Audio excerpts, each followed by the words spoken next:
Hello, it's that time again. All right, don't matter what time of day you do. You don't even have to listen to this.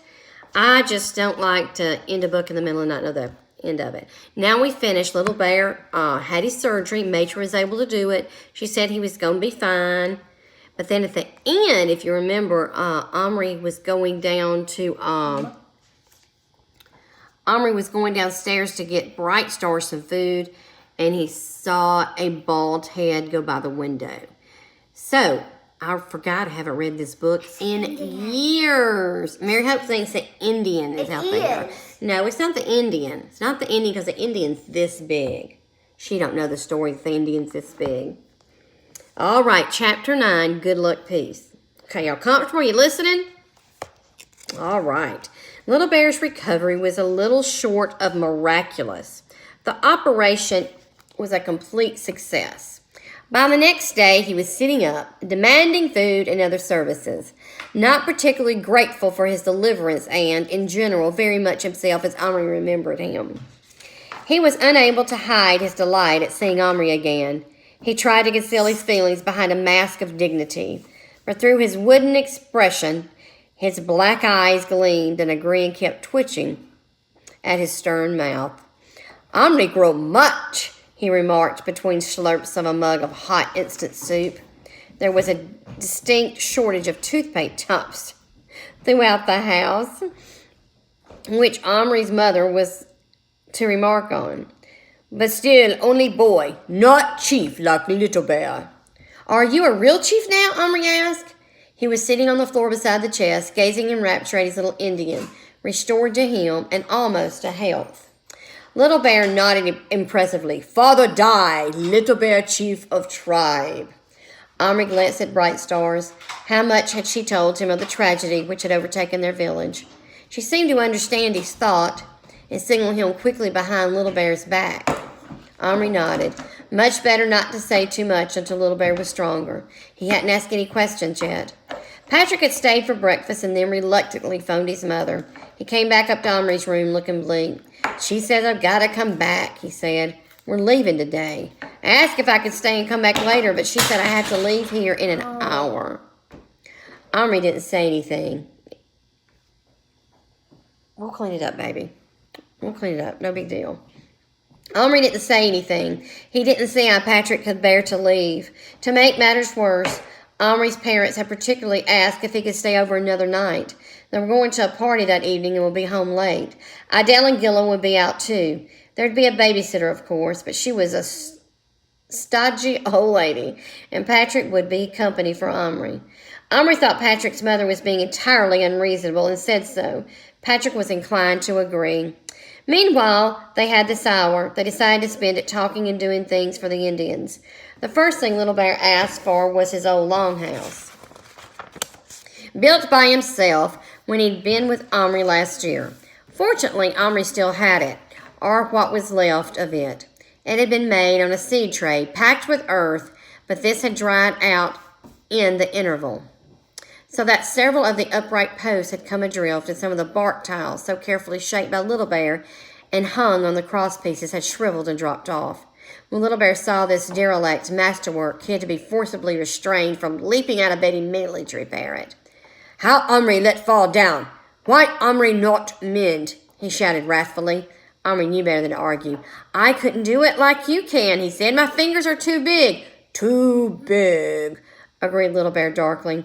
He stared at the longhouse from his bed. Omri had spent the early hours before anyone was awake, making him a better bed from 2 matchboxes, giving him a headboard to sit up against. His mind was roving in all directions, thinking of ways to make Little Bear and Bright Stars more comfortable. He still had the old teepee. As soon as the Indian was a bit better, he would probably prefer to use that for privacy. Omri had fixed a ramp leading onto the seed tray, and Bright Stars had begun to go up and down it, carrying bedding into the teepee like a little bird making its nest. A fat little bird. Omri wondered, watching her stagger to and fro, how long it would be before her baby came. He was busy giving her a water supply. It was a sort of pond.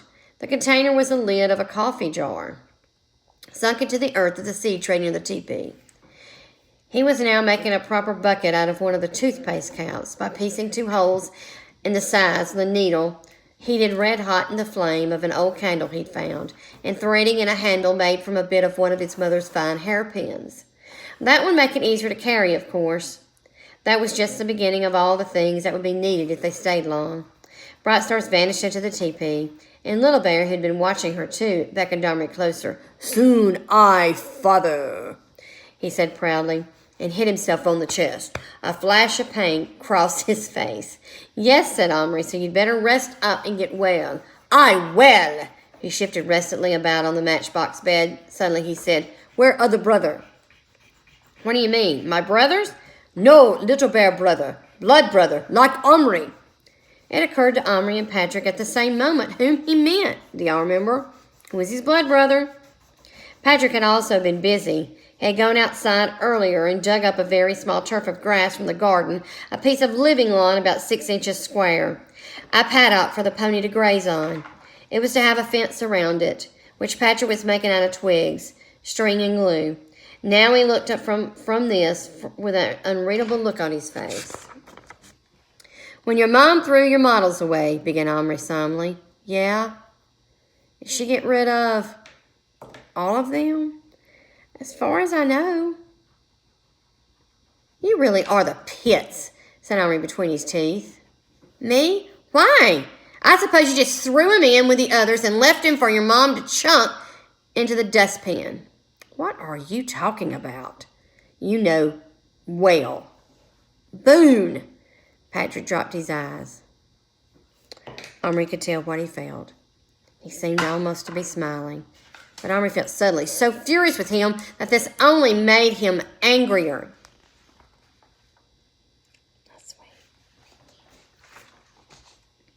Though they had spoken quietly, Little Bear's sharp ears had caught the gist. "Who throw Boone? I won't.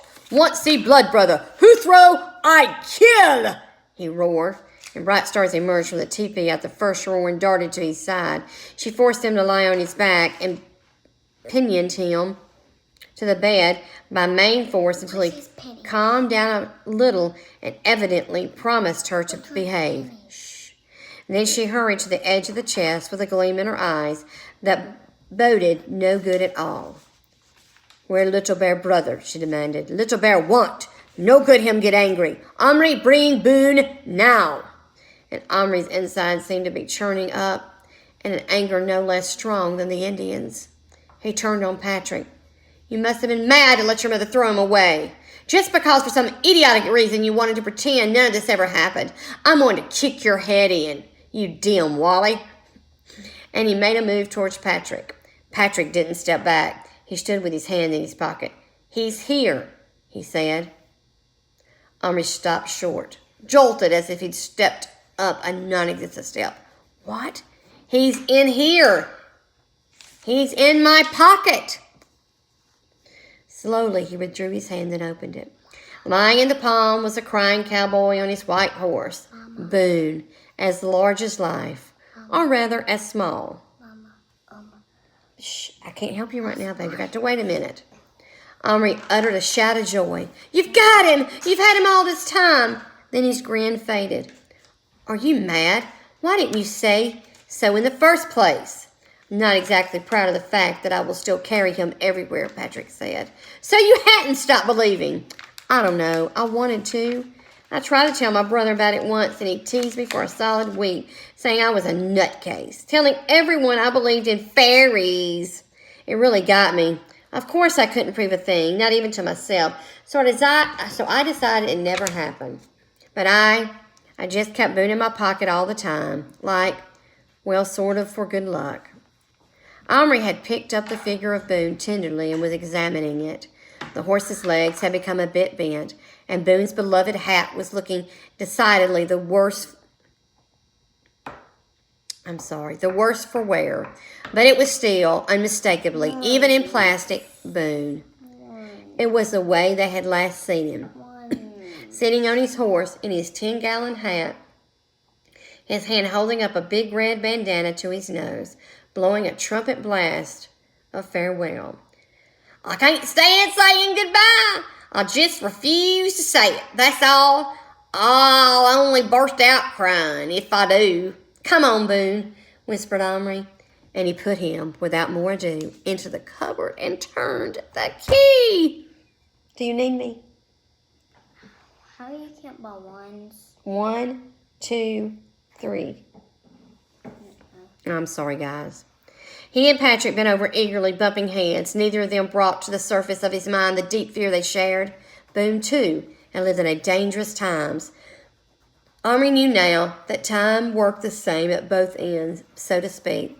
A year had passed for him, and in another place and time, a year had passed for his little men.